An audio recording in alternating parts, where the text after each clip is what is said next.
también. Entonces define una etnia también. Entonces a mí eso me pareció, no sé qué te parece a ti, pero muy interesante. Desde luego la imagen de Estados Unidos, de la política de Estados Unidos en la zona, está por los suelos. Por muchas razones, la más importante, su apoyo incondicional a la ocupación de Palestina, al Estado de Israel, la guerra de Irak, donde han muerto más de 2 millones de personas, se ha destruido un país entero, hay más de 4 millones de iraquíes fuera, también es una desgracia para el pueblo árabe iraquí. Hay un sigue y suma de razones para deteriorar la imagen de Estados Unidos. Una más, la última, cuando los palestinos presentan en las Naciones Unidas o pretenden presentar en las Naciones Unidas la solicitud de ser admitidos como miembro, se mueve la maquinaria política, diplomática norteamericana de una manera impresionante para frenar esta solicitud legítima y ayudar a Israel a proteger a Israel. Todos hemos visto y hemos leído cómo Estados Unidos está presionando a los países que forman el Consejo de Seguridad como a los países miembros de las Naciones Unidas, los 193 países, para que no apoyen la solicitud palestina y para que la veten.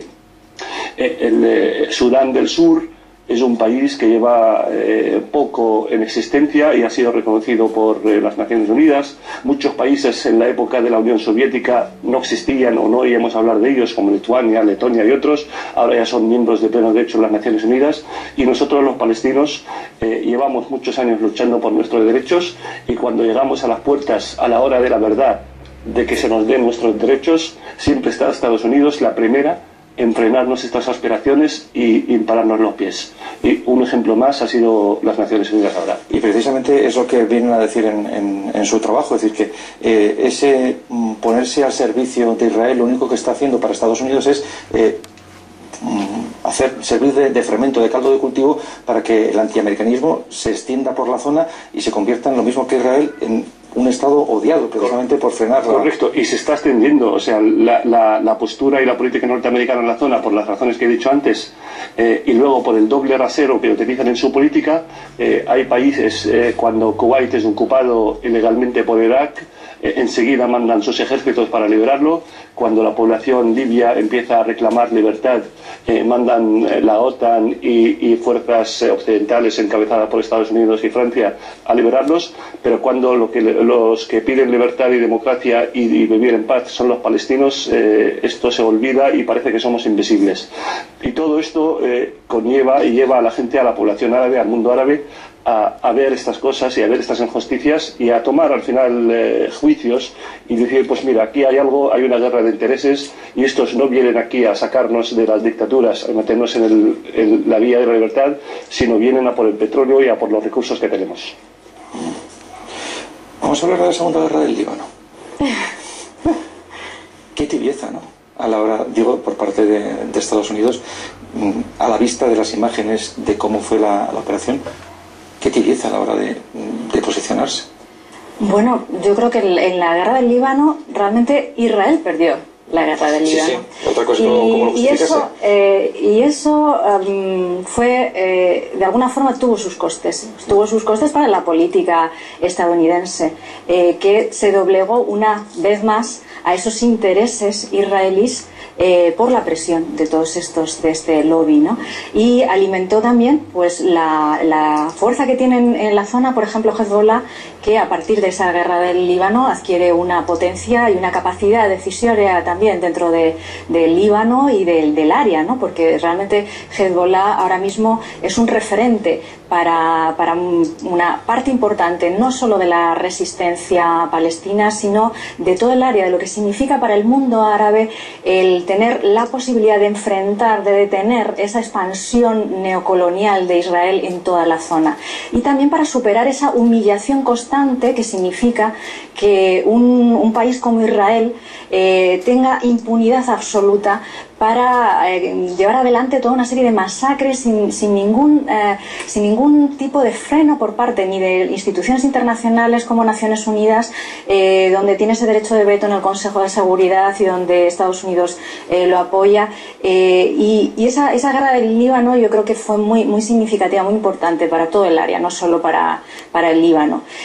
Claro, a partir de esa guerra yo creo que lo que también se está viendo es una reacción de Israel, que no puede ser otra que un mirar hacia adelante e ir a por todas, porque después está en Gaza el acoso, el cerco a Gaza, el bloqueo durante 2 años, el bombardeo de la Franja de Gaza en el 2008-2009, con miles de muertos. Es decir, es como si bombardearan un campo de concentración, ¿no? Y todo eso se hace con impunidad. Pero que era papel, que mismo que decía que aquello se ha convertido en la mayor cárcel del mundo. Sí, efectivamente. Correcto, ahí viven, me permites, 1,5 millones de personas en la Franja de Gaza. Viven en una franja de 40 kilómetros por 10 kilómetros. Es la zona con más densidad humana del mundo. Está bloqueada por mar, tierra y aire por Israel. Es verdad que Israel se retiró en el 2005 de la Franja de Gaza, pero no se ha retirado, o sea, se ha replegado y están alrededor y la están bloqueando y no dejan pasar muchas veces ni alimentos, ni medicamentos, ni material de construcción. Hace poco y cada vez apoyar más a estas causas. Y a mí me gustaría señalar una cosa, después del bombardeo a Gaza, por el tema de los lobbies, porque da la sensación de que solo hablamos del lobby israelí, porque quizá los norteamericanos son los que más se atreven, incluso los profesores, a pesar de la opresión, ¿no? Pero existe también aquí una variación de la política exterior española en función de los intereses israelíes, que es importante. Es decir, aquí hay una población judía muy minoritaria, pueden ser entre 20.000 y 30.000 judíos. Sin embargo, hay toda una serie de personas que tienen una gran influencia, que están muy vinculados a grandes empresarios, a grandes comerciantes, banqueros, y que ejercen una presión importante dentro de la política exterior. Y es que tan es así que en el 2009, no sé si recordaréis, se hizo variar la ley orgánica del derecho penal para que no se pudieran aplicar esa ley para condenar y encarcelar a crímenes de lesa humanidad.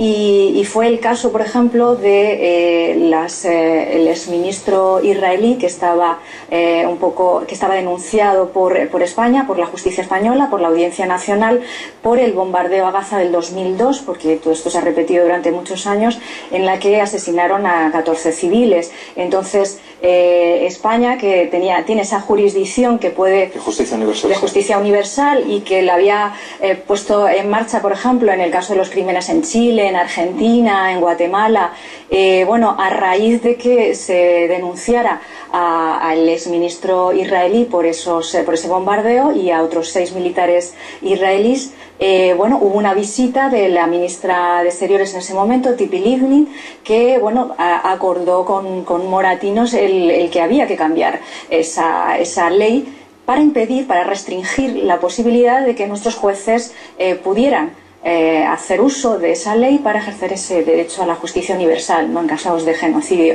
Eso tiene mucho que ver con ese lobby español, ese lobby judío español que no existe formalmente, pero que sí que ejerce su presión y su influencia. Marwan Mourini, Ángeles Diez, gracias por acompañarnos y por ayudarnos a escribir el epílogo al lobby israelí y la política exterior de Estados Unidos. Nosotros nos vamos, pero ya saben que volvemos muy pronto para escribir un nuevo epílogo.